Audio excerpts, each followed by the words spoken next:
Carta de Tiago, capítulo 1. Eu, Tiago, servo de Deus e do Senhor Jesus Cristo, envio saudações a todo o povo de Deus espalhado pelo mundo inteiro. Meus irmãos, sintam-se felizes quando passarem por todo tipo de aflições, pois vocês sabem que, quando a sua fé vence essas provações, ela produz perseverança. Que essa perseverança seja perfeita, a fim de que vocês sejam maduros e corretos, não falhando em nada. Mas, se alguém tem falta de sabedoria, peça a Deus, e Ele a dará, porque é generoso e dá com bondade a todos. Porém, peçam com fé, e não duvidem de modo nenhum, pois quem duvida é como as ondas do mar, que o vento leva de um lado para o outro. Quem é assim, não pense que vai receber alguma coisa do Senhor, pois não tem firmeza e nunca sabe o que deve fazer.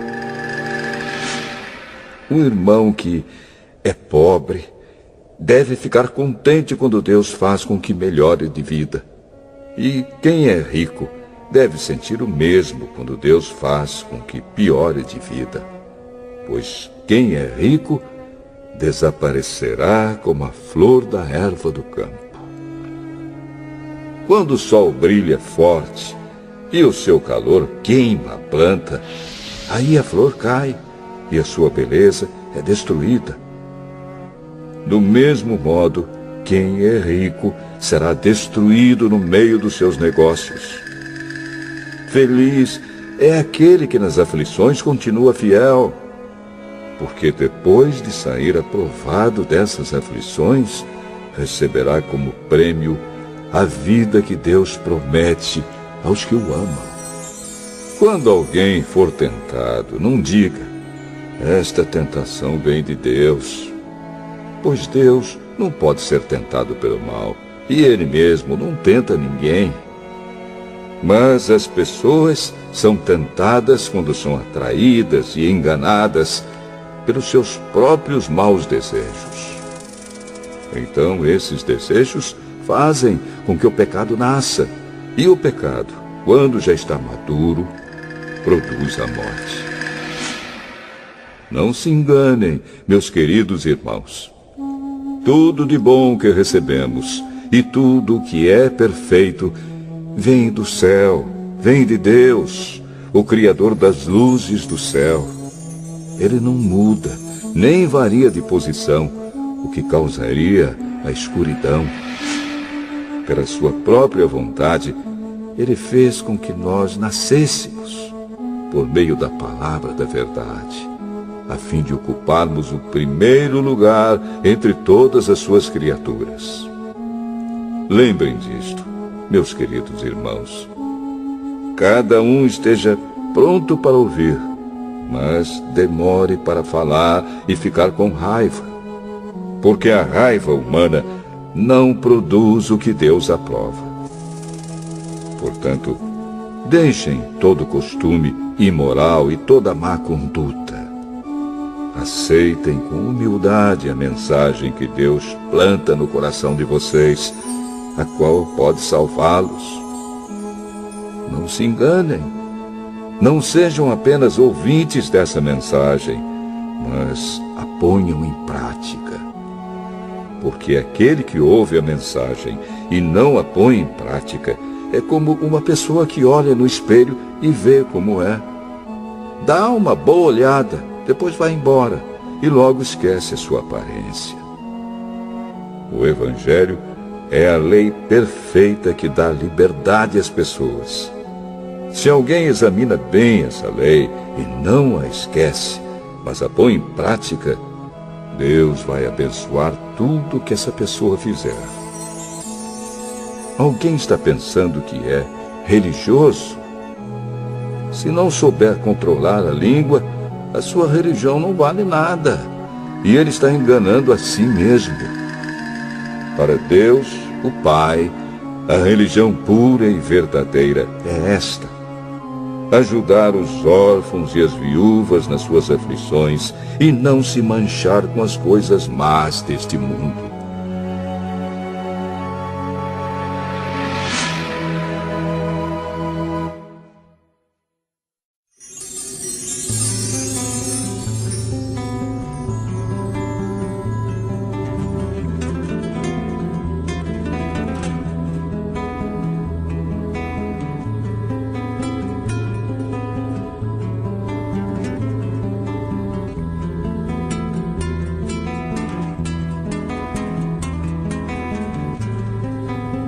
Tiago, capítulo 2. Meus irmãos, vocês que creem no nosso glorioso Senhor Jesus Cristo, nunca tratem as pessoas de modo diferente por causa da aparência delas.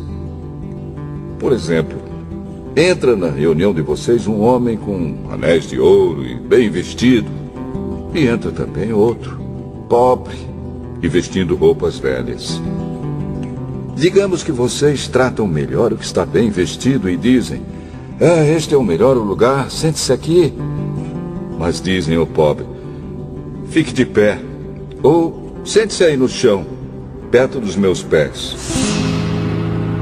Nesse caso, vocês estão fazendo diferença entre vocês mesmos e estão se baseando em maus motivos para julgar o valor dos outros.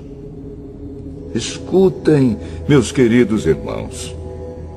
Deus escolheu os pobres deste mundo para serem ricos na fé e para possuírem o reino que Ele prometeu aos que o amam. No entanto, vocês desprezam os pobres. Por acaso, não são os ricos que exploram vocês e os arrastam para serem julgados nos tribunais? São eles que falam mal do bom nome que Deus deu a vocês. Se vocês obedecerem à lei do reino, estarão fazendo o que devem, pois nas Escrituras Sagradas está escrito: ame os outros como você ama a você mesmo. Mas, se vocês tratam as pessoas pela aparência, estão pecando, e a lei os condena como culpados. Porque quem quebra um só mandamento da lei é culpado de quebrar todos. Pois o mesmo que disse: não cometa adultério, também disse: não mate. Mesmo que você não cometa adultério, será culpado de quebrar a lei se matar. Falem e vivam como pessoas que serão julgadas pela lei que nos dá a liberdade. Quando Deus julgar, não terá misericórdia das pessoas que não tiveram misericórdia dos outros. Mas as pessoas que tiveram misericórdia dos outros não serão condenadas no dia do juízo final. Meus irmãos, que adianta alguém dizer que tem fé se ela não vier acompanhada de ações? Será que essa fé pode salvá-lo? Por exemplo, pode haver irmãos ou irmãs que precisam de roupa e que não têm nada para comer. Se vocês não lhes dão o que eles precisam para viver, não adianta nada dizer que Deus os abençoe, vistam agasalhos e comam bem. Portanto, a fé é assim. Se não vier acompanhada de ações, é coisa morta. Mas alguém poderá dizer: você tem fé e eu tenho ações. E eu respondo: então me mostre como é possível ter fé sem que ela seja acompanhada de ações. Eu vou lhe mostrar a minha fé por meio das minhas ações. Você crê que há somente um Deus? Ótimo! Os demônios também creem e tremem de medo. Seu tolo! Vou provar-lhe que a fé sem ações não vale nada. Como é que o nosso antepassado Abraão foi aceito por Deus? Foi pelo que fez quando ofereceu o seu filho Isaque sobre o altar.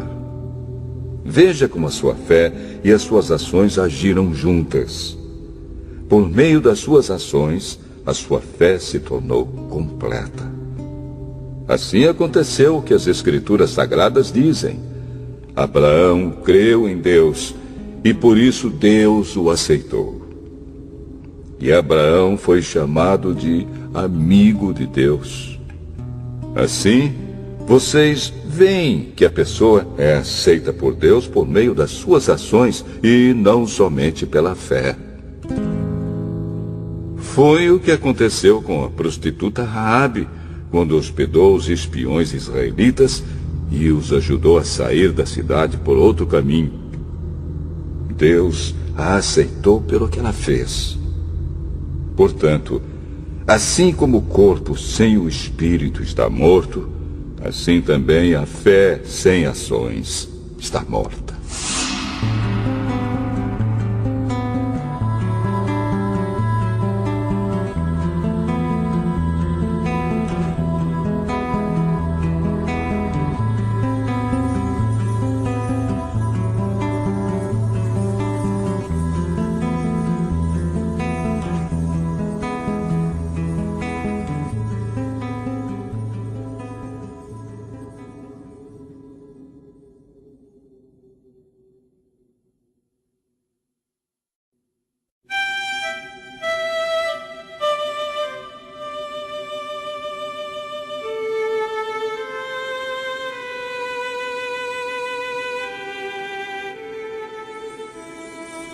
Tiago, capítulo 3. Meus irmãos, somente poucos de vocês deveriam se tornar mestres na igreja, pois vocês sabem que nós, os que ensinamos, seremos julgados com mais rigor do que os outros. Todos nós sempre cometemos erros. Quem não comete nenhum erro no que diz é uma pessoa madura, capaz de controlar todo o seu corpo. Até na boca dos cavalos colocamos um freio para que nos obedeçam e assim fazemos com que vão aonde queremos. Pensem no navio. Grande como é, empurrado por ventos fortes, ele é guiado por um pequeno leme e vai aonde o piloto quer. É isto que acontece com a língua. Mesmo pequena, ela se gaba de grandes coisas. Vejam como uma grande floresta pode ser incendiada por uma pequena chama. A língua é um fogo. Ela é um mundo de maldade, ocupa o seu lugar no nosso corpo e espalha o mal em todo o nosso ser. Um fogo que vem do próprio inferno, ela põe toda a nossa vida em chamas. O ser humano é capaz de dominar todas as criaturas e tem dominado os animais selvagens, os pássaros, os animais que se arrastam pelo chão e os peixes. Mas ninguém ainda foi capaz de dominar a língua. Ela é má, cheia de veneno mortal e ninguém a pode controlar. Usamos a língua tanto para agradecer ao Senhor e Pai, como para amaldiçoar as pessoas que foram criadas parecidas com Deus. Da mesma boca saem palavras tanto de agradecimento como de maldição. Meus irmãos, isso não deve ser assim. Por acaso pode a mesma fonte jorrar água doce e água amarga? Meus irmãos, por acaso pode uma figueira dar azeitonas ou um pé de uva dar figos? Assim também, uma fonte de água salgada não pode dar água doce. Existe entre vocês alguém que seja sábio e inteligente? Pois então que prove isso pelo seu bom comportamento e pelas suas ações, praticadas com humildade e sabedoria. Mas se no coração de vocês existe inveja, amargura e egoísmo, então não mintam contra a verdade, gabando-se de serem sábios. Essa espécie de sabedoria não vem do céu. Ela é deste mundo é da nossa natureza humana e é diabólica. Pois onde há inveja e egoísmo, há também confusão e todo tipo de coisas más. A sabedoria que vem do céu é, antes de tudo, pura, e é também pacífica, bondosa e amigável. Ela é cheia de misericórdia, produz uma colheita de boas ações, não trata os outros pela sua aparência e é livre de fingimento. Pois a bondade é a colheita produzida pelas sementes que foram plantadas pelos que trabalham em favor da paz.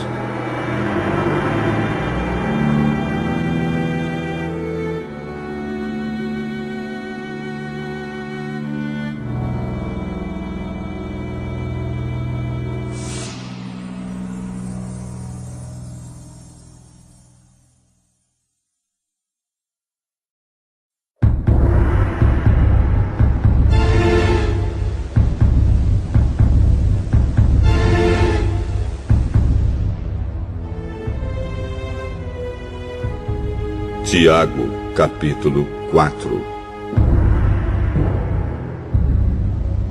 De onde vêm as lutas e as brigas entre vocês? Elas vêm dos maus desejos que estão sempre lutando dentro de vocês. Vocês querem muitas coisas, mas como não podem tê-las, estão prontos até para matar a fim de consegui-las. Vocês as desejam ardentemente, mas, como não conseguem possuí-las, brigam e lutam. Não conseguem o que querem porque não pedem a Deus. E quando pedem, não recebem porque os seus motivos são maus. Vocês pedem coisas a fim de usá-las para os seus próprios prazeres. Gente infiel, será que vocês não sabem que ser amigo do mundo é ser inimigo de Deus? Quem quiser ser amigo do mundo se torna inimigo de Deus. Não pensem que não quer dizer nada esta passagem das Escrituras Sagradas. O Espírito que Deus pôs em nós está cheio de desejos violentos. Porém, a bondade que Deus mostra é ainda mais forte, pois as Escrituras Sagradas dizem: Deus é contra os orgulhosos, mas é bondoso com os humildes.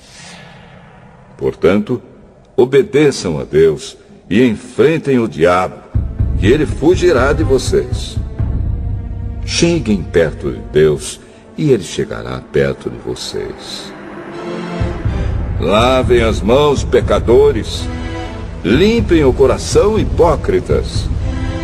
Fiquem tristes, gritem, chorem. Mudem as suas risadas em choro e a sua alegria em tristeza. Humilhem-se diante do Senhor e Ele os colocará numa posição de honra. Meus irmãos, não falem mal uns dos outros. Quem fala mal do seu irmão em Cristo ou o julga, está falando mal da lei e julgando-a. Pois, se você julga a lei, então já não é uma pessoa que obedece à lei, mas é alguém que a julga. Deus é o único que faz as leis e o único juiz. Só Ele pode salvar ou destruir.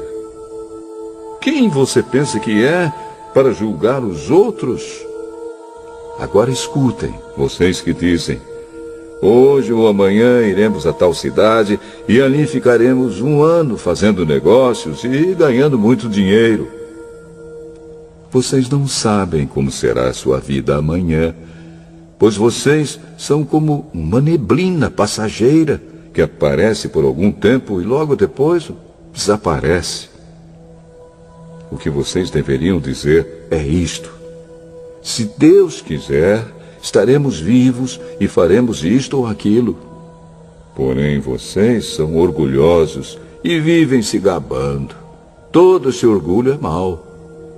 Portanto, comete pecado a pessoa que sabe fazer o bem e não faz.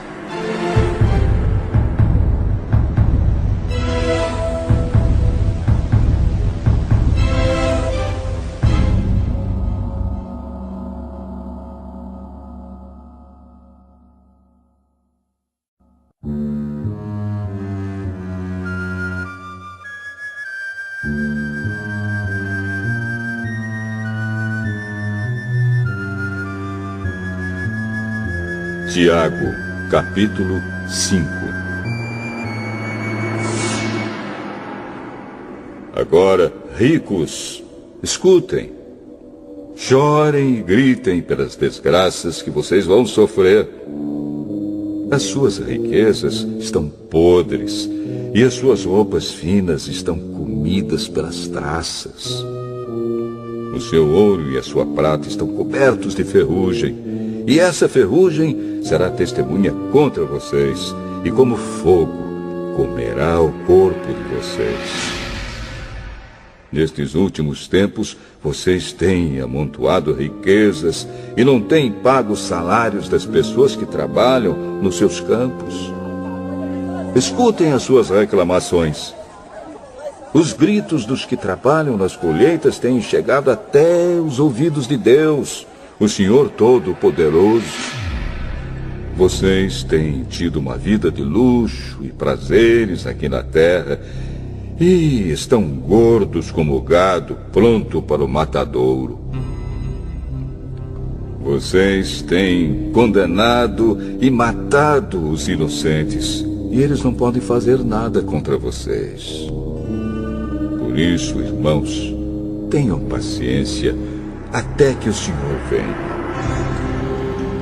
Vejam como o lavrador espera com paciência que a sua terra dê colheitas preciosas. Ele espera pacientemente pelas chuvas do outono e da primavera. Vocês também precisam ter paciência. Não desanimem, pois o Senhor virá logo.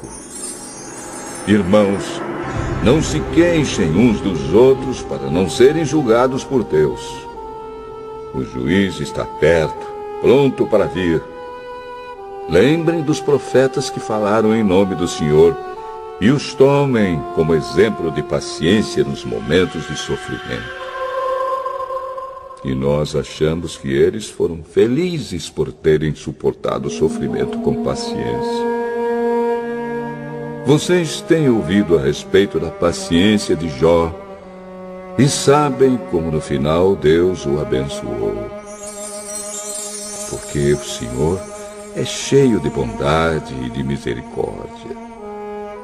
Acima de tudo, meus irmãos, quando vocês prometerem alguma coisa, não jurem pelo céu, nem pela terra, nem por nada mais. Digam somente sim quando for sim, e não quando for não, para que Deus não os condene. Se algum de vocês está sofrendo, ore. Se alguém está contente, cante hinos de agradecimento. Se algum de vocês estiver doente, que chame os presbíteros da igreja para que façam oração e ponham azeite na cabeça dessa pessoa em nome do Senhor. Essa oração feita com fé salvará a pessoa doente. O Senhor lhe dará saúde e perdoará os pecados que tiver cometido. Portanto, confessem os seus pecados uns aos outros e façam oração uns pelos outros para que vocês sejam curados. A oração de uma pessoa obediente a Deus tem muito poder. O profeta Elias era um ser humano como nós. Ele orou com fervor para que não chovesse, e durante 3 anos e meio não choveu sobre a terra. Depois orou outra vez, e então choveu, e a terra deu a sua colheita. Meus irmãos, se algum de vocês se desviar da verdade e outro fizer voltar para o bom caminho, lembrem disto. Quem fizer um pecador voltar do seu mau caminho, salvará da morte esse pecador e fará com que muitos pecados sejam perdoados.